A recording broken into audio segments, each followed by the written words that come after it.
कुछ समय पहले मोदी जी ने अपने एक संबोधन में इस बात की घोषणा की थी कि आने वाला युग एशिया का युग है और ये एक बदलती हुई वैश्विक व्यवस्था का संकेत है। भारत इसी संदेश के साथ अपने 2047 तक विश्व की महाशक्ति बनने के प्रण पे लग गया और ये प्रण पश्चिमी देशों खासकर अमेरिका को रास नहीं आया, क्योंकि भारत के पास वो सब कुछ है जो भारत को एक वैश्विक महाशक्ति भी बना सकता है और विश्व में शांति भी स्थापित कर सकता है। तो अमेरिका को अपनी स्टेटस की चिंता होने लगी। एशिया की बात करें तो एशिया में भी चीन को भारत से तगड़ी प्रतिस्पर्धा मिल रही है और आने वाले समय में जिस पथ पर भारत चल रहा है, निश्चित रूप से भारत का भविष्य विश्व के भविष्य के साथ सुखद भविष्य है। अब इस पूरी व्यवस्था को तोड़ने के लिए अमेरिका समेत पश्चिमी देशों की सांठगांठ में भारत को एक अंतहीन युद्ध में झोंकने की साजिश प्रारंभ की गई। वो युद्ध जो किसी भी अर्थव्यवस्था को थका देता है। भारत का 2047 का वैश्विक महाशक्ति बनने का सपना न जाने कब का पीछे छूट चुका होता अगर भारत इस अंतहीन युद्ध में फंस जाता। और इसके साजिशकर्ता जो भी हों, ये समय बताएगा और उसमें हमारा इंटरेस्ट कम होना चाहिए। हमारा इंटरेस्ट होना चाहिए ये जानने में कि साजिश क्या थी। उसको क्रमवार तरीके से समझिए। पहलगाम में पाकिस्तान द्वारा समर्थित आतंकी संगठन ने चुन चुनकर हिंदुओं का कत्लेआम किया। इससे काफ़ी उम्मीद थी कि भारत का हिंदू हिंसक हो जाएगा इस घटना के बाद से और हो सकता है भारत में गृह युद्ध जैसे हालात बन जाएं। वहीं दूसरी ओर मोदी सरकार के ऊपर ये नैतिक दबाव होगा कि वो पाकिस्तान के ऊपर बड़ी कार्रवाई करें, जिसके बाद पाकिस्तान ने युद्ध लड़ने के लिए एक लंबी तैयारी कर रखी थी। सारी चीज़ें अपने षड्यंत्र के अनुसार चल रही थी, पर भारत की जनता ने समझदारी दिखाई और सेना ने शौर्य। मात्र 4 दिनों में ही पाकिस्तान की कमर कुछ इस तरह तोड़ दी कि वो त्राहिमाम कर उठा। लेकिन इससे भारत को युद्ध में फंसाए रखने वाला एजेंडा तो फेल हो गया। इसके बाद भारत के डीप स्टेट को सक्रिय कर दिया गया। कल तक जो विपक्ष मजबूरी में ये बोल रहा था कि हम देश की सेना और भारत की सरकार के साथ खड़े हैं, आज उस विपक्ष का नेता राहुल गांधी छाती ठोक कर पूछ रहा है कि मोदी जी खोखले भाषण मत दीजिए, हमें जवाब चाहिए। आपने पाकिस्तान की बात क्यों मान ली? कभी अपनी दादी से भी पूछ लेते या जाके पूछ लेना कि जब 93,000 सैनिक पाकिस्तान के हैंडओवर किए थे तो क्या क्या बदले में मांगा था। कुछ नहीं ना, बल्कि अपना ही हिस्सा खोया था।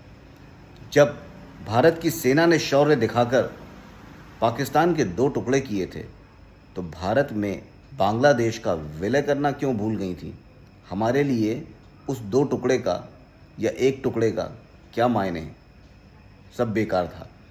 खैर, राहुल गांधी उसी डीप स्टेट से आते हैं जो भारत के बाहर जाकर भारत की बुराई करते हैं, भारत को कमज़ोर देश के रूप में प्रस्तुत करते हैं, भारत की मशीनरी को बिका हुआ बताते हैं और भारत के अंदर रह कर के भारत को युद्ध में फंसे रहने के लिए उकसाते हैं, सलाह देते हैं। जबकि इनका खुद का इतिहास, इनकी पार्टी का पूरी तरह से रक्त रंजित ही नहीं, भारत को अपमानित करने वाला रहा है। अब आते हैं कि इस घटना को और बड़े वैश्विक तौर पे देखें तो पश्चिमी देशों ने, नाटो के समूह ने मिलकर के रूस को यूक्रेन के साथ युद्ध में उलझा दिया। अब बचता है भारत।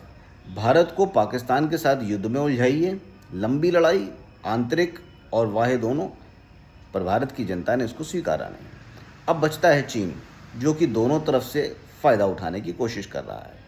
इसलिए जिस घटना का विरोध सबने किया, जिस आतंकी घटना का, लेकिन उसके बाद पाकिस्तान के साथ खड़े होने वाले भी दिखाई देने लगे। ट्रंप का भी असली चेहरा दुनिया ने देख लिया, अमेरिका का भी असली चेहरा दुनिया ने देख लिया। कुछ पश्चिमी देशों को, उनके यहाँ पे, यूरोपीय देशों को अपने यहाँ पे बढ़ते हुए इस्लामिक डेमोग्राफी से चिंता है, इसलिए वो अब समस्याओं के निराकरण की तरफ सोचना शुरू कर चुके हैं। तो ये बदलती हुई वैश्विक व्यवस्था है। जब भारत ने सीज़ फायर किया पाकिस्तान के अनुरोध पर, लेकिन उसके पहले पाकिस्तान बहुत कुछ खो चुका। पाकिस्तान के 11 एयरबेस तबाह किए गए, पाकिस्तान के आतंकियों की रीढ़ तोड़ी गई, पाकिस्तान के अंदर जाकर के भारत की सेना ने अपना शौर्य दिखाया और सिंधु का पानी रोक दिया। राहुल गांधी, क्या तुम्हारे पार्टी ने सच नहीं है कि 2015 तक या अपने हाथों से सत्ता जाने तक पाकिस्तान को मोस्ट फेवर्ड नेशन का दर्जा दे रखा था? सिंधु नदी का पानी जो 80% पाकिस्तान को दिया था, वो किस आधार पे दिया था? दुनिया भर के नदी समझौतों में जिस देश से उद्गम होता है वो 80% अपने पास रखता है और दूसरे देश को 20% देता है। पर यहाँ तो उल्टी गंगा बहाई गई, या कह लें उल्टी सिंधु बहाई गई।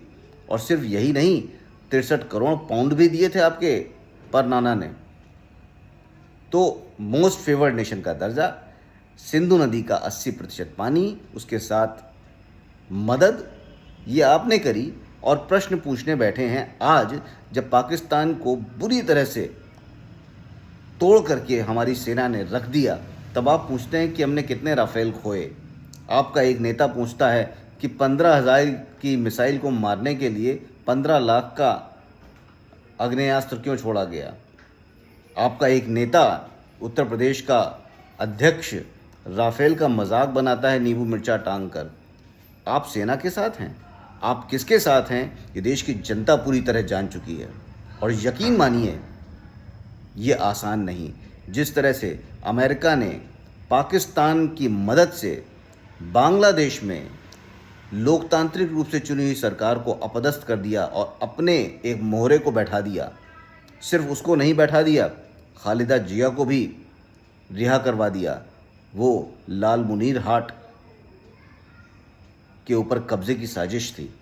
बांग्लादेश, रूस और भारत, इन तीनों को युद्ध में झोंकने की पश्चिमी साजिश अब धीरे धीरे बेनकाब हो रही है।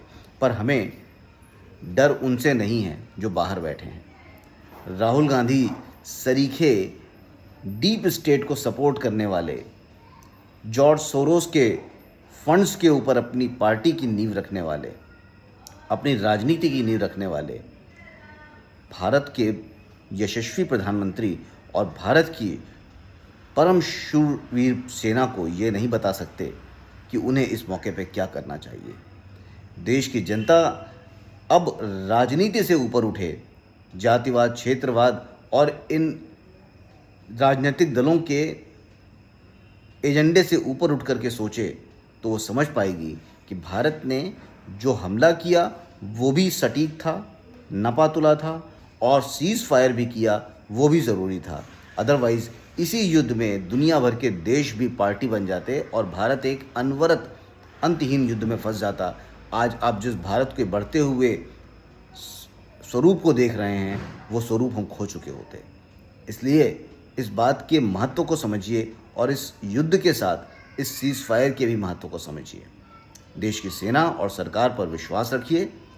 हम सुरक्षित हाथों में हैं, बस हमें एक रहना है। जय हिंद, जय भारत।